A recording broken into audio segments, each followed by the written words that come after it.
과르디올라 감독의 맨체스터 시티가 파리 생제르맹을 2대0으로 잡고 통합스코어 4대1로 결승전에 진출했습니다. 네, 뭐 압도적인 경기력이었습니다. 사실 이 수치만 보면 파리 생제르맹이 뭐 대등한 경기를 한 것처럼 보입니다. 슈팅 숫자도 14대 12로 더 많았고 점유율도 56대 54로 많았고요. 뭐 패스도 훨씬 많이 했고 패스 성공률도 높았습니다. 뭐 유슈팅이 없었던 것만 제외하면 일반적인 수치에서는 파리 생제르맹이 좀 더 좋은 모습을 보이기도 했는데요. 하지만 축구가 수치로는 설명이 안 된다는 걸 이번 시합이 확실하게 또 보여주지 않았나.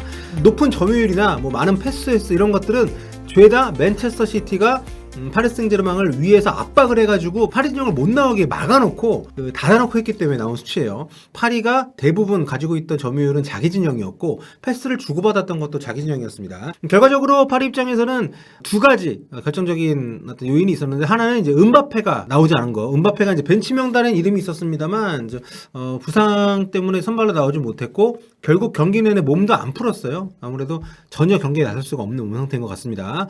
후반전에도 교체 투입이 되진 않으면서 맨시티에게 완전히 뒷공간을 때릴 수 있는 어떤 은바페 선수의 스피드나 어떤 볼 컨트롤 이런 것들이 굉장히 필요했던 경기였는데 전혀 없었고요. 그래서 디마리아하고 네이마르 이 두 명의 선수가 개인 기량을 통해서 득점을 노려봤습니다만 전혀 닿질 못했고 유슈팅이 하나도 없었다는 거. 슈팅을 무려 14개나 했는데 유슈팅이 하나도 없었다는 게 이날 파리가 고전했던 부분을 좀 말해주는 것이고, 그리고 그 은바페가 빠지면서 이카르디가 최전방에 원톱으로 나왔는데요. 와, 진짜 거의 존재감이 없었습니다. 이제 후반, 초반에 교체가 됐습니다만, 선수층이 생각보다 두텁지 않다는 게 이런 챔피언스리그 같은 중요한 경기, 또 에이스가 빠진 경기에서는 포체티노 감독 입장에서 어떻게 할 수 없는 그런 맨체스터 시티와의 큰 격차가 아니었나 그런 생각이 들기 충분한 경기였습니다. 그리고 두 번째 결정적인 요인, 바로 디마리아가 퇴장을 당한 거죠. 후반전 한 25분쯤에 디마리아가 그 쓸데없이 옆줄 바깥으로 공이 나간 이후에 쓸데없이 발길질을 해가지고 퇴장을 당했습니다.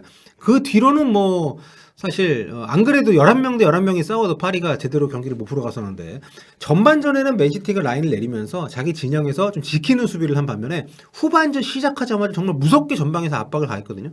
그러니까 그 전술적인 차이에 대해서 포체티노 감독이 제대로 수를 쓰지 못했고, 또 변화를 줄 만한 시점에 디마리아가 퇴장을 당하면서 딱 두 명이었습니다. 파리에서 공격을 그나마 했던 선수가 디마리아하고 네이마르. 근데 디마리아 나가니까 네이마르 완전히 혼자 꽁꽁 묶였고요. 아무것도 하지 못한 채 일단 탈락의 고배를 들고 말았습니다. 자, 맨체스터 시티는 이날도 전형적인 스트라이커가 없이 제로톱 전술로 나왔습니다.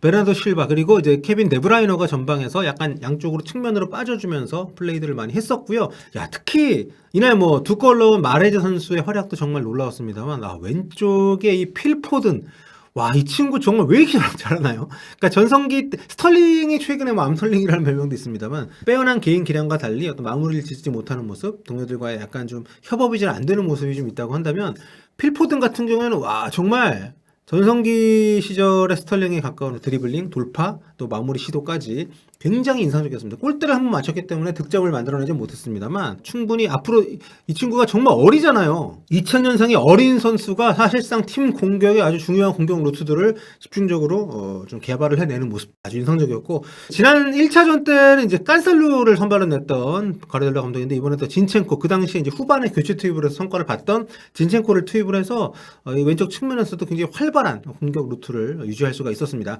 그리고 뭐니 해도 맨시티의 올 시즌의 이런 성과, 저는 디아스, 후뱅 디아스를 수비 쪽에 영입을 한 것이 정말 결정적이 아니었나. 입단 첫 해임에도 불구하고 수비의 중추적인 역할, 무엇보다 1대1 상황에서 거의 모든 공격수를 상대로 뭐 철통 방어를 보여줬고, 이날도 네이마르를 전혀 뭐 위협적인 장면을 허용을 하진 않았고, 전반전에 이카르디가 거의 존재감이 없었어요. 그러니까 이카르디라는 선수가 뛴다는 것도 우리가 잊을 정도로 완벽하게 꽁꽁 묶었다는 거.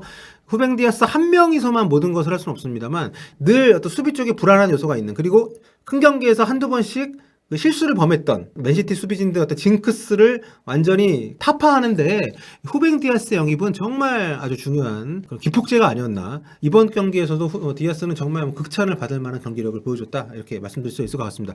자, 과르디올라 감독 2011년 이후로 무려 10년 만에 챔피언스리그 결승전 복귀입니다. 그동안 이제 그 메시빨이다 이런 얘기를, 왜냐면 바이에른 뮌헨에서도 정말 리그를 완전 씹어 먹고 챔피언스 리그에서 잘 나가다가 결정적일 때 이제 엎어졌고, 맨시티 와서도 계속 챔피언스 결승과 거리가 좀 있었기 때문에 이번 챔피언스 리그 결승 진출은 정말 앞서도 영상 보여드린 것처럼 정말 감독뿐만 아니라 맨시티 선수 모두가 기뻐할 만한 그런 성과고요. 과르디올라 감독이 경기 끝나고 그런 얘기를 했습니다. 우리의 결승 진출, 우리의 성과, 뭐 지금도 돈이라고 얘기하는 사람이 있다. 뭐 괜찮다, it's okay. 사람들 생각하기 나름이니까 이런 얘기를 했는데, 저는 그게 굉장히 과르디올라 감독의 어떤 그 타인들의 평가에 대해서 굉장히 자유로워지는, 자신이 스스로 이룬 성과에 대한 굉장한 확신이 느껴지는 그런 인터뷰였다는 점에서 개인적으로 굉장히 인상적이었습니다. 이제 결승전 상대는 첼시 아니면 이제 레알 마드리드 둘 중에 한 팀인데, 이제 터키 이스탄불에서 결승전이 있잖아요. 지금 근데 제가 이 중에 때도 말씀드렸습니다.